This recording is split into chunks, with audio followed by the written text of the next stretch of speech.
आप एनडीटीवी के हो, आप एनडीटीवी के हो, और आप लोग डाइवर्ट करने की कोशिश करते हो। पता नहीं आप यात्रा को दिखाते ही नहीं हो। आपको कहा गया है कि भाई यात्रा को दिखाओ मत। सोशल मीडिया में मतलब बवाल मचा हुआ है, तूफान आया हुआ है, मगर नेशनल मीडिया में कुछ नहीं दिखाया जाता। और फिर आप प्रेस कॉन्फ्रेंस में आते हो, कहते हो भैया चलो एक डिस्ट्रैक्शन मारते हैं, सीएम कौन होगा, पीएम कौन होगा। अगला सवाल आएगा पीएम कौन होगा, देख लेना, आएगा, पक्का आएगा कि डिस्ट्रैक्ट करना है भैया, सीएम कौन होगा, पीएम कौन होगा। फिर उसके बाद आएगा सवाल ऑपोजिशन यूनिटी नहीं है, वो भी आएगा। तो आप करिए जो आपको करना है, मुझे भी करना है काम। Thank you. लोकवाणी से मनदीप पूनिया। सर, मैं आपसे सवाल पूछना चाहता हूं कि आप लगातार कह रहे हैं कि डर का माहौल है, नफरत फैल रही है, डर का माहौल है। आपकी सरकार छत्तीसगढ़ में है, वहां पर सोनी सोरी जो कि इंटरनेशनल ह्यूमन राइट एक्टिविस्ट मानी जाती हैं, उनके घर की बिजली काट दी गई है, वो अंधेरे में रह रही हैं। अभी कुछ दिन पहले वहां पर एक 19 साल के आदिवासी लड़के का छत्तीसगढ़ पुलिस एनकाउंटर करती है। तो डर का माहौल भी आपको दिख रहा है। और क्योंकि इस यात्रा से आप कह रहे हैं कि सिविल सोसाइटी, पत्रकार, वकील, जो भी सेक्शन डरा हुआ है, उसके आप दिल की, उसकी मन की उसको डर को आप कम करना चाहते हैं। तो सोनी सोरी जो कि इंटरनेशनल एक्टिविस्ट हैं, वो डर में वहां अंधेरे में बैठी हुई हैं, तो वहां आपकी सरकार है। बाकी अगर आपकी सरकार सेंटर में आ गई तो फिर वही जो छत्तीसगढ़ में रहा, क्या वही होगा? नहीं, सबसे पहली बात यह है, देखने की बात है कि ये जो आपने मेरे सामने सवाल रखा है, ये आप नरेंद्र मोदी जी के सामने रख सकते हैं क्या? सबसे पहली बात ये है। कहां रखे हैं आपने? नहीं, कवरेज एक व्यक्ति के सामने सवाल रखना और कवरेज करना में बहुत फर्क होता है। प्रधानमंत्री जी ने ऐसे कितने प्रेस कॉन्फ्रेंस किए हैं जहां पे कोई भी पत्रकार उनसे ऐसा सवाल पूछे। सबसे पहली बात यह है, ठीक है। दूसरी बात यह है कि मैं कह रहा हूं कि देश की जनता को बांटकर उनमें नफरत फैलाई जा रही है। हिंदू मुस्लिम, अलग अलग जात के लोगों को लड़ाया जा रहा है। क्या कांग्रेस पार्टी ये करती है? कांग्रेस पार्टी ने कभी कहा है कि एक जात के व्यक्ति को दूसरे जात के व्यक्ति की हत्या करनी चाहिए? कांग्रेस पार्टी ने कभी कहा है कि एक धर्म को दूसरे धर्म से लड़ाया जाना चाहिए? कभी नहीं कहा है, हिस्ट्री में कभी नहीं कहा है। तो दूसरी बात यह है। तीसरी बात यह है कि जो वहां पे डर का माहौल है, उसके बारे में आपने हमें बताया है, हम जाके उसको देखेंगे, और अगर वहां पे हम उसके बारे में बोल सकते हैं, मैं बोलूंगा, ठीक है। और अगर वहां पे कुछ गलत हो रहा है तो मैं पर्सनली जाके उसको देख के उसमें मेरी जो राय होगी मैं रखूंगा, ठीक है। मगर मेन बात यह है कि जो देश में आज नफरत फैलाई जा रही है, जो हिंसा की जा रही है, वो छत्तीसगढ़ सरकार एज अ पॉलिसी नहीं कर रही है। वहां पे इश्यूज हैं, वहां पे लैंड एक्विजिशन की इश्यूज हैं, और वहां पे टेंशन है, मगर हमारी पॉलिसी वो नहीं है। धन्यवाद। मसले से सर्वमित्र कंबोज। नमस्कार सर। इधर सर, मैं देख रहा हूं आप स्पीच में जवान और यात्रा के बाद मैं आपको बताना चाहता हूं कि मैं पर्सनली वहां जाऊंगा और पर्सनली इस बात को समझने की कोशिश करूंगा। अगर वहां पे कोई कमी है तो उसको मैं सुधारूंगा। नमस्कार सर, इधर ही। सर, आप हर स्पीच में तकरीबन जवान और किसान की बात करते हैं। हाँ जी। किसान की अगर बात करें तो आपको पता है लंबा आंदोलन हमारे देश में हुआ। हालांकि सरकार ने कानून वापस ले लिए, लेकिन एमएसपी का मुद्दा अभी भी बरकरार है। उसके लिए किसान अभी भी संघर्ष कर रहा है। पंजाब में अभी चल रहा है, हरियाणा में भी चल रहा है। आपकी सरकार थी तब स्वामीनाथन आयोग की रिपोर्ट आ गई थी, लेकिन आपने लागू नहीं की। क्या अगर आपकी सरकार आ जाती है तो आप स्वामीनाथन आयोग की रिपोर्ट को लागू करेंगे? और जो किसान एमएसपी मांग रहा है, क्या वो आप एमएसपी देंगे? देखिए, ऐसी ये जो चीजें होती हैं, ये ऐसे कैजुअली नहीं कहा जा सकता है, ठीक है, कि भैया सबसे पहले मैं एक कांग्रेस पार्टी का मेंबर हूं, कांग्रेस पार्टी का लीडर हूं, बहुत सारे और हैं। तो अगर हम इस बात को सीरियसली कहना चाहते हैं तो ये डिस्कशन हम अपनी मैनिफेस्टो कमिटीज में करते हैं और उसको सीरियसली असेस करते हैं। उसके फाइनेंशियल इंप्लीकेशंस असेस करते हैं, उसके दूसरे इंप्लीकेशंस असेस करते हैं और फिर उस पर निर्णय लेते हैं। मैं यहां कह सकता हूं हां करेंगे ना करेंगे, उसका कोई मतलब नहीं है। जो हमारे मैनिफेस्टो में आएगा वो हमारा डिसीजन होगा और वो गारंटी करके हम करेंगे। जैसे हमने न्याय योजना के बारे में कहा था, हमने अलग अलग स्टेट्स में कर्जा माफी की बात की थी, जब हमारे मैनिफेस्टो में आ जाता है वो होगा ही होगा। ठीक है, तो पहली बात ये है। और मैं आपको एक बात की गारंटी दे दूंगा कि कोई भी कांग्रेस पार्टी की सरकार आएगी, वो आक्रमण बंद होगा, किसान की रक्षा होगी, उसकी प्रोटेक्शन होगी। और अगर हम अरबपतियों का लाखों करोड़ रुपए कर्जा माफ कर सकते हैं तो हम किसानों की भी मदद कर सकते हैं। यह मैं आपको गारंटी करके दे सकता हूं। एमएसपी बहुत जरूरी मुद्दा है, उस पर हम चर्चा करेंगे, इंटरनल डिस्कशन करेंगे और उस पर हम निर्णय लेंगे। मगर मैं ऐसे प्रेस कॉन्फ्रेंस में इन चीजों के बारे में फ्लिपेंटली नहीं बोल सकता। मैं सीरियस आदमी हूं। मैं अगर मेरे मुंह से कुछ निकलता है तो क्रेडिबली निकलना चाहिए, सच्चाई निकलना चाहिए। नहीं, सप्लीमेंट्री नहीं, एक सेकंड, जवान की बात करता हूं। जवान की बेरोजगारी की बात बहुत ज्यादा, जिस स्टेट में आप बैठे हैं आंकड़ों के हिसाब से टॉप पर, सप्लीमेंट्री प्लीज, टॉप पर। नो नहीं, सप्लीमेंट्री नहीं, नहीं। जवान के बारे में मैं आपको बताता जी, हूं। बस एक सेकंड सर। आप कहते हैं कि कोई इंजीनियरिंग में जा रहा है, कोई मेडिकल करता, आईएएस करना चाहते हैं, लेकिन जॉब्स नहीं है, यानी कि उनको पता नहीं कितनी जॉब्स हैं। तो आपके पास क्या ऐसा रोड मैप है? हमारे देश में हर साल लाखों ग्रेजुएट निकलते हैं, पोस्ट ग्रेजुएट निकलते हैं। सरकारी और प्राइवेट नौकरी में ऐसा कौन सा रोड मैप होगा कि हम उनको सेट कर पाएं? देखिए, ये देश अपने युवाओं से झूठ बोल रहा है। ठीक है, झूठ क्या है? मैं अब 3000 किलोमीटर चला हूं। युवाओं से मैं पूछता हूं, बच्चों से पूछता हूं क्या करना चाहते हो, 5 जवाब मिलते हैं। Engineer, doctor, lawyer, army, administration. ठीक है, और सारे के सारे मतलब हजारों बच्चों ने मुझे ये 5 जवाब दिए हैं। रियलिटी ये है कि इनमें से 10% को, 15% को, ज्यादा से ज्यादा 10% भी मुश्किल है, 10% को इंजीनियर, डॉक्टर, लॉयर ये जॉब्स मिल जाएंगे, बाकी को नहीं मिलेंगे। तो इन सबके सपने टूटेंगे। मेरे पास एक बच्ची आई, कहती है मैं आईएएस में जाना चाहती हूं। मैंने कहा ठीक है बेटा, आईएएस में हर साल कितने लोग जाते हैं? मुझे कहती है 5 लाख लोग जाते हैं। मैंने उससे कहा नहीं बेटा, 5 लाख लोग नहीं जाते हैं, 150 लोग जाते हैं। रोने लग गई। तो ये देश अपने बच्चों से, अपने भविष्य से झूठ बोल रहा है और ये इनका दिल तोड़ेगा। हर रोज इनका दिल टूटता है, इनके सपने टूटते हैं। क्यों टूटते हैं?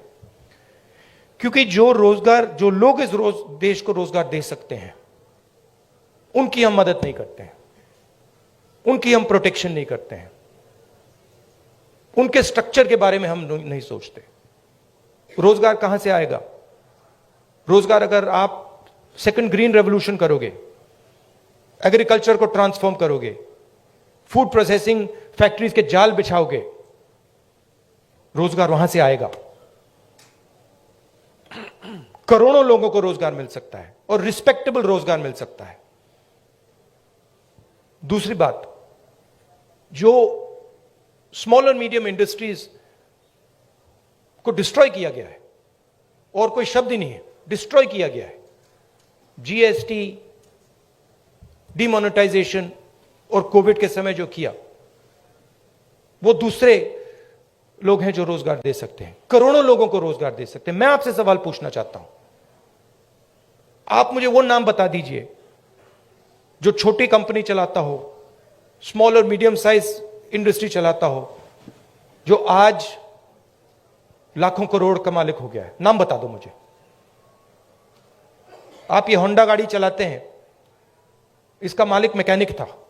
ये टोयोटा गाड़ी चलाते हैं, इसका मालिक मैकेनिक था। आप मुझे मैकेनिक का नाम दे दो जो इस देश में बड़ा उद्योगपति बन गया है। बताओ, नहीं है। तो जो रोजगार दे सकते हैं, जो सपने पूरे कर सकते हैं, उनको उनकी हत्या हो रही है। तो रोड मैप क्या है?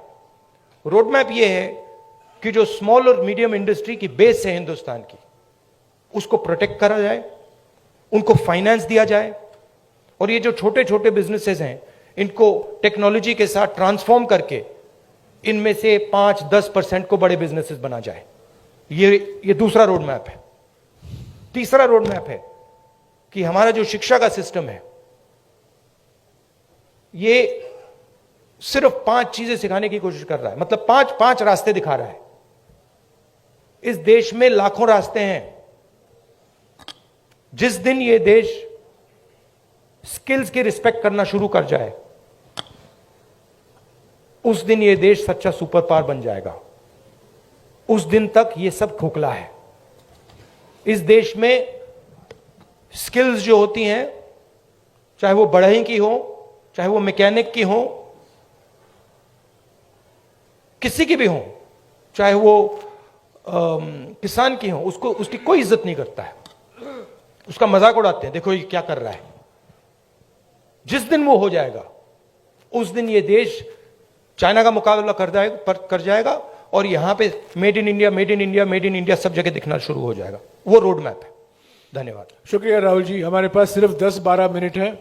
सवाल संक्षिप्त में कीजिएगा, और फिर से गुजारिश करूंगा सप्लीमेंट्री मत पूछेगा प्लीज। ये रैपिड फायर होना है। कई लोग को मौका देना चाहता हूं मैं।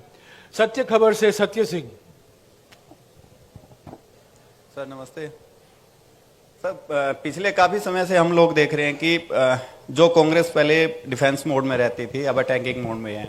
हर जगह पे जवाब दिया जा रहा है। आपकी टीम ये अच्छा काम कर रही है, पर मैं हरियाणा के संदर्भ में आपसे एक सवाल करना चाहता हूं, और वो सेंटर से ही सवाल रहता है। अभी पीछे राज्यसभा का चुनाव था, अजय माकन जी ने चुनाव लड़ा था। उस समय में एक क्रॉस वोटिंग हुई थी। कांग्रेस के पास वोट पूरे थे, उसके बावजूद कांग्रेस अपना राज्यसभा का सदस्य नहीं भेज पाई थी। उस पे ना आज तक कोई जांच की बात आई है, और ना अभी तक उस पे कोई कार्रवाई जैसी बात है। सर आपसे मैं ये जानना चाहता हूं, क्या इस प्रकार के मुद्दों पर भी, जिस प्रकार से देखिए सोशल मीडिया की बात करें, सोशल फेस बनाने की बात करें, कांग्रेस का जबरदस्त फेस होता जा रहा है, क्या ऐसे मुद्दों पर भी पार्टी में चर्चा होती है? Distraction attempt number 2। देखिए, ये ऑर्गेनाइजेशनल मामला है। यहां पे पीसीसी प्रेसिडेंट बैठे हैं, खारगे जी प्रेसिडेंट हैं, ये आप उनसे पूछिए, इनसे पूछिए। मेरा लक्ष्य क्लियर है। जो देश की आवाज है उसको सामने लाने का। अच्छा अटेम्प्ट था, मैं कहूं कि उससे अच्छा था, ज्यादा सोफिस्टिकेटेड था, मगर मैं डिस्ट्रैक्ट नहीं होऊंगा। Thank you. ये जो आपने शिव जी की फोटो देखी होगी, ये आपने देखा है, ये सिंबल देखा है आपने, शिव जी की फोटो में देखा है। इसका मतलब क्या है? कोई बता सकता है? आप कहेंगे आशीर्वाद।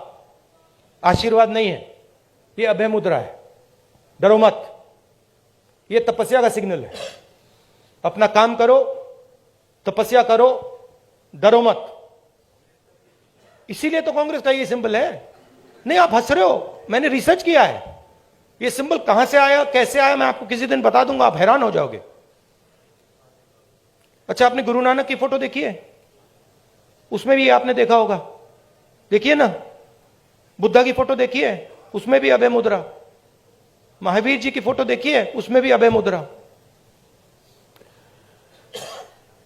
तो तपस्या, डर में बहुत बड़ा गहरा लिंक है, और ये चाहते हैं, और ये इन्होंने पहले भी किया था। फ्रीडम की जो लड़ाई थी, आजादी की जो लड़ाई थी, वो तपस्या की लड़ाई थी। और इन्हीं लोगों ने अंग्रेजों से पूजा करवाई थी। तो हिस्ट्री है ये, उसको मिटाया नहीं जा सकता, रिपीट हो रही है। शुक्रिया राहुल जी। मेरा डर है कि मैं 5 अच्छा लगा मिनट में आपको? इसको जवाब खत्म अच्छा नहीं कर लगा पाऊंगा। राहुल जी 5 मिनट है, सिर्फ 5 मिनट है प्लीज। फाइनली टोटल टीवी से प्रदीप फाइनली जल्दी। धन्यवाद राहुल जी। नमस्कार जयराम जी, धन्यवाद आपका सवाल पूछने का मौका देने के लिए। राहुल जी, हमने देखा है जब ये यात्रा चल रही है, आपकी टी शर्ट बहुत चर्चाओं में है, और खास तौर से मुझे आप लोगों ने डांट भी पड़वा दी, और ये डांट पड़वा दी आपने मुझे। टी शर्ट कर करके मामा ने डांट मार दी मुझे कि तुम कैसे घूम रहे हो। राहुल जी, बताओ। सवाल मेरा यह है कि ये यात्रा जो है राहुल गांधी की इमेज बदलने में कितनी कामयाब रही है। चर्चा ये भी है राहुल गांधी की इमेज बदली है, आप इसे एक बड़ी उपलब्धि व्यक्तिगत तौर पर देखते हैं? और दूसरा सवाल इसी से जुड़ा नहीं हुआ- नहीं, एक ही सवाल प्लीज प्रदीप, एक ही सवाल प्लीज, हरियाणा का जिक्र प्लीज मुझे रोकना पड़ेगा आपको, प्लीज एक ही सवाल। राहुल गांधी आपके दिमाग में है, मैंने मार दिया उसको, वो है ही नहीं, मेरे माइंड में है ही नहीं, गया वो, गया। जिस व्यक्ति को आप देख रहे हो वो राहुल गांधी नहीं है, वो आपको दिख रहा है। बात नहीं समझे आप? हिंदू धर्म को पढ़ो थोड़ा, शिव जी को पढ़ो, समझ आ जाएगी बात। ऐसे मत, हैरान मत हो, हैरान मत हो। राहुल गांधी आपके दिमाग में है, मेरे दिमाग में है ही नहीं। राहुल गांधी बीजेपी के दिमाग में है, मेरे दिमाग में है ही नहीं। इतना मतलब हैरान क्यों लग रहे हो आप? शुक्रिया शुक्रिया प्रदीप। इमेज का मुझे कुछ Supplementary लेना देना बात- नहीं है, इमेज में कुछ इंटरेस्ट नहीं है। जो इमेज आप रखना चाहते हो रख दो, अच्छी रखनी है रख दो, खराब रखनी है रख दो, वो आपका है, मेरा नहीं है, कोई फर्क नहीं पड़ता मुझे, मुझे अपना काम करना है। आखिरी सवाल इंडिया न्यूज हरियाणा से इशिका ठाकुर। नमस्कार सर, आपने कहा कि अब लड़ाई तपस्या की है, राजनीतिक नहीं, तो क्या अब आप तपस्वी हो गए हैं? नहीं, मैं तपस्वी था, आप भी तपस्वी हैं। ये देश तपस्वियों का देश है। जैसे लोगों ने कहा कि देखो राहुल गांधी कितने किलोमीटर चल गया, लोग ये क्यों नहीं कहते कि देखो किसान कितने किलोमीटर चलता है। हिंदुस्तान का कोई भी किसान नहीं है जो मुझसे ज्यादा नहीं चला है, एक नहीं है। हिंदुस्तान का ऐसा आप एक मजदूर नहीं मिलेगा आपको जो मुझसे कम चला है। हम ये क्यों नहीं कहते देखो देखो मजदूर कितने किलोमीटर चला है? क्योंकि हम तपस्या की रिस्पेक्ट नहीं करते हैं, मैं करता हूं। तो ये चेंज लाना है, और ये देश तपस्वियों का है, ये देश पुजारियों का नहीं है। रियलिटी इस देश की ये है। और अगर जैसे मैंने कहा इस देश को सुपर पावर बनना है, जो आप कहते रहते हो, तो तपस्वी की रिस्पेक्ट करनी पड़ेगी, उत्पादक की रिस्पेक्ट करनी पड़ेगी, उससे गले मिलना पड़ेगा, बैंक के दरवाजे उसके लिए खोलने पड़ेंगे, उसकी प्रोटेक्शन करनी पड़ेगी। शुक्रिया राहुल जी, शुक्रिया। नहीं madam, please sit down, please sit down, please sit down. शुक्रिया राहुल जी, प्लीज नहीं, अभी वक्त खत्म हो चुका है, please sit down. Rahul ji please don't answer, please. I won't. तो प्लीज नहीं, समय हो चुका है, राहुल जी को जाना है, और भी मीटिंग है, कई लोग आने वाले हैं से मिलने, और पद यात्रा शुरू होने वाला है। प्लीज जो 5-6 लोग रह गए हैं 15 तारीख को जलंधर में आइए, आपको मौका मिलेगा। मैं Rahul ji Thank you very much. लेता हूँ। अभी एक फोटो लिया जाएगा आपके साथ। राहुल जी बैठ जाइए, राहुल जी यहाँ फोटो लेंगे आपसे। आप एनडीटीवी के हो, आप एनडीटीवी के हो। चेक कर रहा हूँ।